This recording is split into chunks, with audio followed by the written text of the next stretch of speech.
So, hello students, welcome. In previous lecture, we discussed about the how soap forms from the ester. Okay, so the process is known as soap saponification. Okay, in today's lecture, we will discuss about the cleansing action of soap. Means how soap works on a fabric, how dirts removed from the fabric.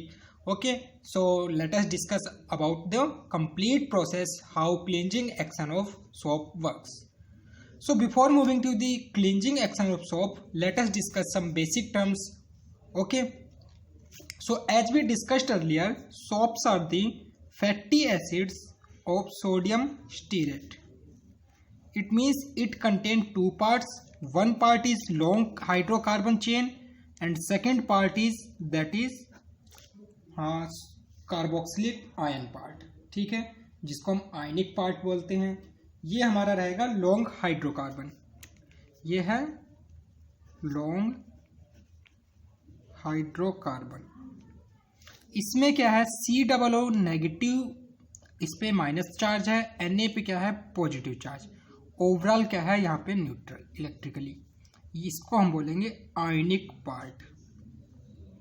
ठीक है, ये क्या होगा आयनिक part. इसको overall इस तरह से भी रिप्रेजेंट कर सकते हो. क्या,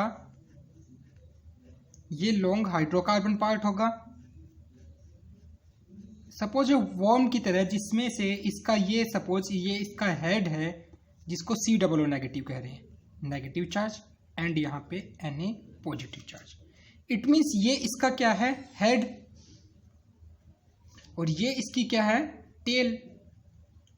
तो इसमें दो पार्ट होंगे, head part and tail part. ठीक है, जो हेड पार्ट होगा ये कैसा है आयनिक इन नेचर. अब ये आयनिक है मींस ये एक पोलर है. ठीक है, आयनिक मतलब इसके अंदर पोल्स जनरेट हो चुके हैं. जैसे नॉर्थ एंड साउथ, मैग्नेट के अंदर हम देखें तो नॉर्थ एंड साउथ दो पोल्स होते हैं. ठीक है, सिमिलरली यहाँ पे minus and plus charge develop हो चुका है between the molecules items of the. ठीक है, सो इससे क्या होगा, ये क्या हो चुका है पोलर हो चुका है नेचर. अब ये पोलर हो गया है तो एक सॉल्वेंट थ्योरी होती है. ठीक है, केमिस्ट्री के अंदर एक होती है सॉल्वेंट थ्योरी. सॉल्वेंट थ्योरी ये कहती है कि क्या, लाइक डिजोल्व्स लाइक,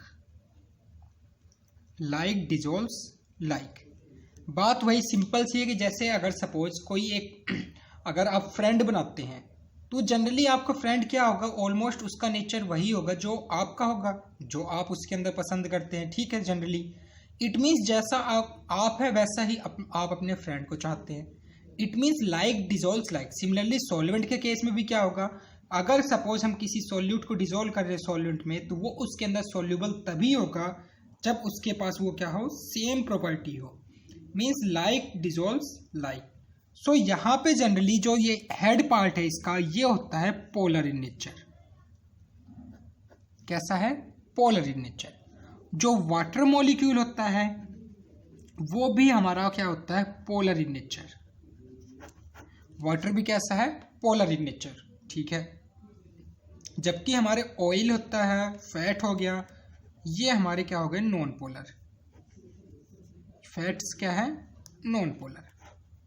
ठीक है, तो अब देखो लाइक डिजोल्व्स लाइक थ्योरी अगर अप्लाई करते हैं तो हेड पार्ट जो है कैसा है पोलर. तो ये हेड पार्ट जो है इन दोनों में से वाटर और फैट किसमें डिजोल्व होना पसंद करेगा, वाटर में या फैट में. अब ये जब पोलर है तो ये किसमें डिजोल्व होना पसंद करेगा, वाटर के अंदर. तो जो हेड पार्ट होगा वो भी कैसा होगा पोलर होगा, तो ये पोलर के अंदर डिजोल्व होगा. That is why it is water soluble. ठीक है, ये थ्योरी समझ में आई. ये कैसा होगा वाटर सोल्यूबल.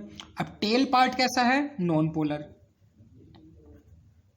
तो ये किस में प्रीफर होना करेगा डिजोल्व, वाटर में या फैट में, फैट में. तो ये कैसा रहेगा फैट सोल्यूबल. ठीक है, अब इन्हीं टर्म्स को हम अलग नाम से जानते हैं, water soluble, fat soluble. It means ये वाटर को क्या करेगा, वाटर के अंदर इजीली डिजोल्व हो जाएगा. ये किस में डिजोल्व होगा फैट में. तो ये जब फैट में डिजोल्व होगा इट मीन्स ये वाटर को रिपेल करेगा, और ये वाटर में डिजोल्व होगा तो ये फैट को रिपेल करेगा. ठीक है, इतना क्लियर है. तो अब देखो दोबारा इसको बनाते हैं एक बार और थोड़ा इसमें समझते हैं क्या होता है। ये इसका हेड पार्ट था, ठीक है, पोलर था, पोलर होने की वजह से कैसा है, वाटर सोल्यूबल। क्लियर है इतना। ये वाला क्या था, टेल पार्ट, टेल पार्ट कैसा था, नॉन पोलर, और नॉन पोलर कैसा होगा, फैट सोल्यूबल। ठीक है, अब यहां से हम दो टर्म समझते हैं, फोबिक एंड फीलिक। इंग्लिश में आपने पढ़ा भी होगा ये word, phobic and philic. Phobic means एक तरह से हम कह सकते हैं हेट या रिपेल, ठीक है। फीलिक मीन्स लव और अट्रैक्ट, ठीक है। तो यहां से इसके आगे सपोज अगर हम हाइड्रो टर्म लगाते हैं दोनों के साथ, हाइड्रोफोबिक बनेगा एंड हाइड्रोफिलिक।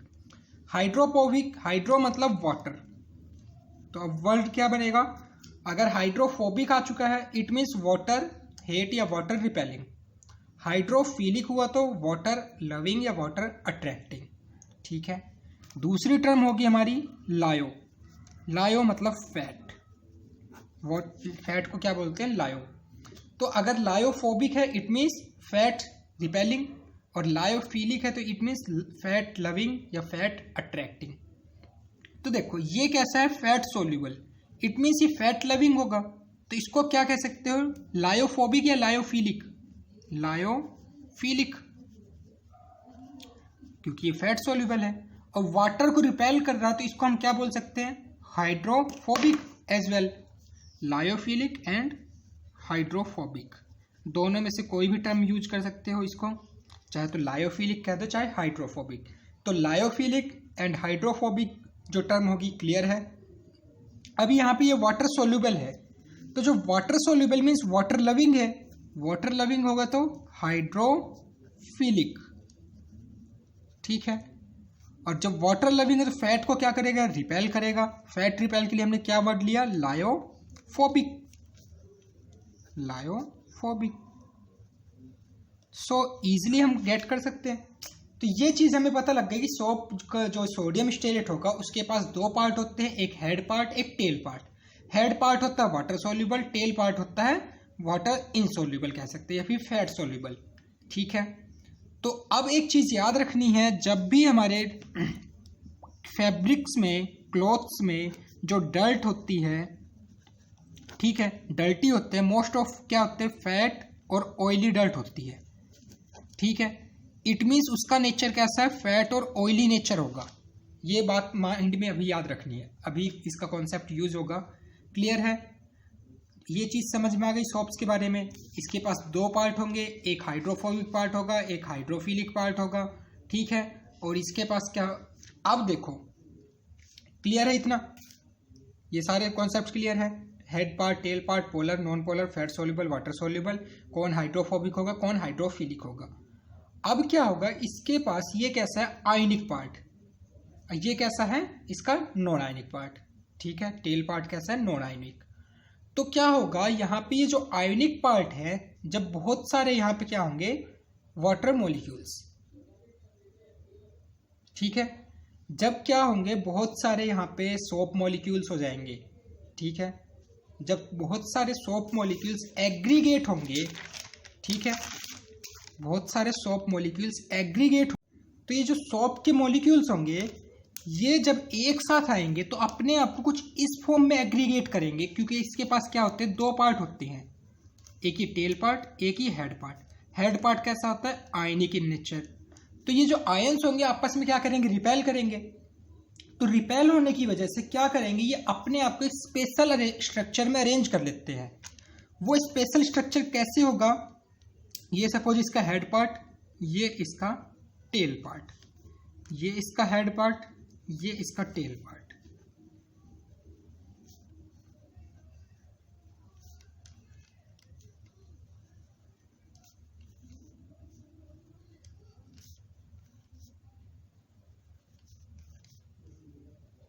तो ये अपने आप को इस तरह क्या कर देंगे, अरेंज कर लेंगे। ये जो अरेंजमेंट हो जाती है सोप मॉलिक्यूल्स की, इसको हम बोलते हैं माइसेल। ठीक है, या मिसेल, जो भी आप प्रोनाउंसिएट करें। तो ये माइसेल्स फॉर्मेशन यहाँ पे हो जाती है। क्लियर है? तो अब ये माइसेल्स फॉर्मेशन जो होगी यही क्लींजिंग एक्शन ऑफ सोप होगी। इसके अंदर ही क्या होगा, एक्शन ऑफ सोप जो होगा इसके वजह से होगा। अब देखते हैं इसकी वर्किंग क्या होता है। देखो, इस चीज को समझने के लिए सपोज क्या करते हैं, एक कंटेनर में हमने क्या डाला, वाटर लिया,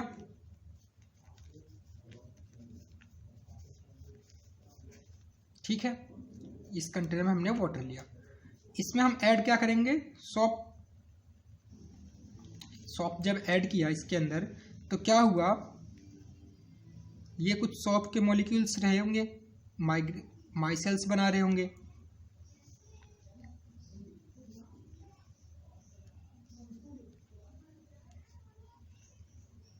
ठीक है, तो देखो अब ये माइसेल्स बना रहे हैं। ठीक है, अब इसके अंदर आपको पता था कि ये जो हेड पार्ट है, हेड पार्ट ये कैसा है, पोलर। पोलर होगा तो कैसा होगा, वाटर सोल्यूबल।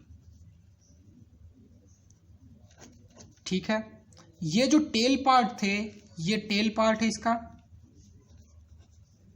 ये टेल पार्ट कैसा है,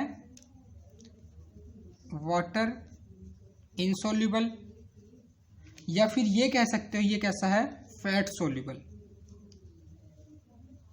ठीक है, तो ये है बिफोर, जब हमने क्लॉथ नहीं डाला, इसके अंदर कोई भी डर्ट नहीं था। ठीक है, अब देखो नेक्स्ट केस क्या होगा, इतना क्लियर है। अब देख नेक्स्ट केस क्या होगा, सपोज अब उस कंटेनर में जिसमें क्या था, सोप मॉलिक्यूल्स वाटर थे,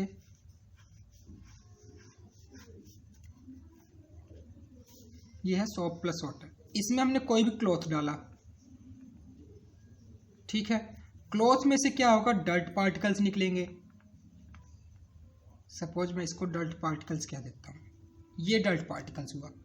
तो अब क्या होगा, जैसे ही सोप के मॉलिक्यूल्स इस डर्ट पार्टिकल के पास अप्रोच करेंगे, ठीक है,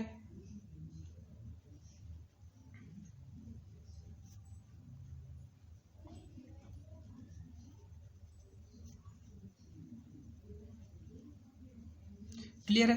तो ये जो इसका हेड पार्ट है ये तो कैसा था, वाटर सोल्यूबल, जबकि ये जो टेल पार्ट था ये कैसा था, फैट सोल्यूबल। ठीक है, तो अब ये डर्ट है, इसके पास क्या है, ये डर्ट कैसी है, फैट कंटेनिंग।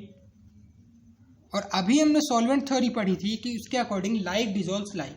तो ये जो फैट मॉलिक्यूल्स होंगे ये क्या करेंगे, ये इसके अंदर जो इसका टेल पार्ट है ये इजीली इसके अंदर जाके एमिट हो जाएगा।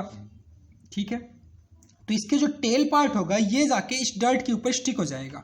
ठीक है, ये यहाँ से मूव किया, सपोज मैं इसको यहाँ मूव करा के ये दिखा देता हूँ, ये इसने डर्ट को क्या कर लिया, कैप्चर कर लिया। ये माइसेल्स ने क्या किया, डर्ट को कैप्चर कर लिया। ठीक है, अब ये डर्ट को कैप्चर कर लिया इन्होंने।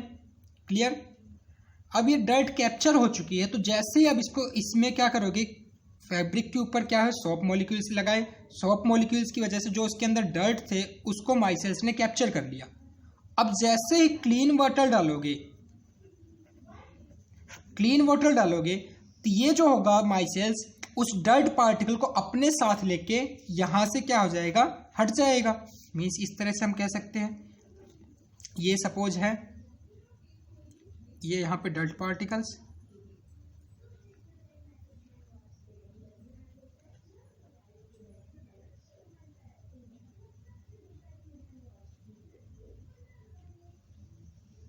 ये यहां पे माइसेल्स थे। जैसे इसको क्लीन वाटर से किया तो इसमें से क्या होगा, ये माइसेल्स यहां से हट जाएंगे और ये जो यहां से माइसेल्स डर्ट को लेके हटेगा तो ये हमारे पास क्या मिल गया, क्लीन क्लॉथ। तो ये इसके अंदर ओवरऑल प्रोसेस होती है, क्लींजिंग एक्शन ऑफ सोप। ठीक है, क्या होगा, when soap is dissolve in water it forms a micelles like in structure. इस तरह का स्ट्रक्चर बन जाएगा, जैसे ही पानी में जाएगा एग्रीगेट हो जाएंगे। So in it the tail which is hydrophobic means water repellent manage itself in such a way that it hasn't any contact with water. तो ये अपने आप को ऐसे अपने आप को ऐसे स्ट्रक्चर में अरेंज कर लेगी कि ये वाटर के कांटेक्ट में ही ना आए, क्योंकि ये कैसी है, हाइड्रोफोबिक, वाटर को रिपेल करने वाली। तो ये अपने आप को इस तरह से मैनेज कर लेगी। तो यहाँ से क्या होगा, ये सारे मॉलिक्यूल्स जो होंगे, ये इसका टेल पार्ट होगा, ये वाटर के कांटेक्ट से आउट हो जाएगा। ठीक है। सो जैसे ही when dirty cloth is put into the water, जैसे ही डर्टी क्लॉथ को वाटर के अंदर पुट करेंगे, जो सोप मॉलिक्यूल्स है, माइसेल्स मॉलिक्यूल है, वो डर्ट के ऊपर जाके अटैच हो जाएंगे। अटैच होते ही जो इसका टेल पार्ट होगा वो डर्ट के ऊपर अटैच होगा, और जिसके हेड पार्ट ही चारों तरफ सराउंडिंग में रहेंगे। उसके बाद जैसे ही क्या करोगे, क्लीन वाटर से निकालोगे, ये डर्ट पार्ट, जो माइसेल्स है वो डर्ट पार्टिकल को लेके क्लॉथ से हट जाएंगे, और इस तरह से जो क्लॉथ होगा वो क्लीन हो जाएगा। तो ये क्लींजिंग एक्शन ऑफ सोप होता है। क्लियर है? कोई डाउट? ओके। अब हम बात कर लेते हैं सोप्स और डिटर्जेंट में क्या फ़र्क होता है। ठीक है। जनरली क्या होता है, हार्ड वाटर के साथ जब हम क्लीन करते हैं क्लॉथ्स, तो उसमें हम डिटर्जेंट को प्रीफर करते हैं। ऐसा क्यों होता है? क्योंकि जो सोप्स हैं वो हार्ड वाटर के साथ लेदर नहीं बनाती। ठीक है। या फोम जो होता है, झाग, वो नहीं बनाते। क्यों? क्योंकि जो हार्ड वाटर होता है उसके अंदर क्या होती है, कैल्शियम मैग्नीशियम के आयंस। जो हार्ड वाटर है उसमें क्या है, कैल्शियम मैग्नीशियम आयंस। तो जिसके वजह से क्या होता है, वो वहाँ पे स्कम बना लेता है। ठीक है। वहाँ पे क्या बना लेगा, स्कम, जो कि एक क्या कहते हैं, प्रेसिपिटेट की फॉर्म हो जाती है। लेदर नहीं होता, वो एक प्रेसिपिटेट की फॉर्म हो जाती है। लाइक CH3COONA होता है, ये हमारा सोप मॉलिक्यूल्स। यहाँ पे हमने हार्ड वाटर के साथ किया, तो यहाँ पे जो फॉर्म होगा वो नहीं बनेगा, उसकी जगह क्या बनेगा, स्कम। स्कम मीन्स क्या होगा, ये कैल्शियम और मैग्नीशियम इम्प्योरिटी। ठीक है। तो जिसकी वजह से कैल्शियम मैग्नीशियम सॉल्ट बन जाएगा, जिसकी वजह से क्या होगा, लेदर नहीं बनेगा, प्रेसिपिटेट बन जाएंगे। तो वहाँ पे सोप जो होगी वो एक्शन परफॉर्म नहीं कर पाएगी। तो वहाँ पे क्या होगा, डिटर्जेंट ज़्यादा इफेक्टिव हो जाता है। क्यों? क्योंकि डिटर्जेंट जो होता है, जैसे हम सोप्स में क्या कहते थे, यहाँ पे इसका पार्ट होता है COONA। ठीक है। ये इसका head part. In case of detergent जो इसका हेड पार्ट होता है वो अटैच होता है किससे, SO3Na। ठीक है। ये SO3Na के साथ अटैच होता है। तो यहाँ से जो इसके सल्फेट बनेंगे ना, कैल्शियम सॉल्ट और मैग्नीशियम सॉल्ट, ये क्या होते हैं, इनसॉल्युबल स्कम नहीं बनाएगा। जो यहाँ से कैल्शियम और मैग्नीशियम सॉल्ट बनेगा वो रहेगा क्या, सॉल्युबल। ठीक है। अब जब सॉल्युबल रहेगा तो वो क्या होगा, प्रेसिपिटेट जो होंगे इसमें नहीं बनेंगे। इट मीन्स स्कम फॉर्मेशन नहीं होगा, और जब स्कम नहीं होगा तो क्या होगा, यहाँ से ये वर्क करेगा किसके साथ, हार्ड वाटर के साथ भी।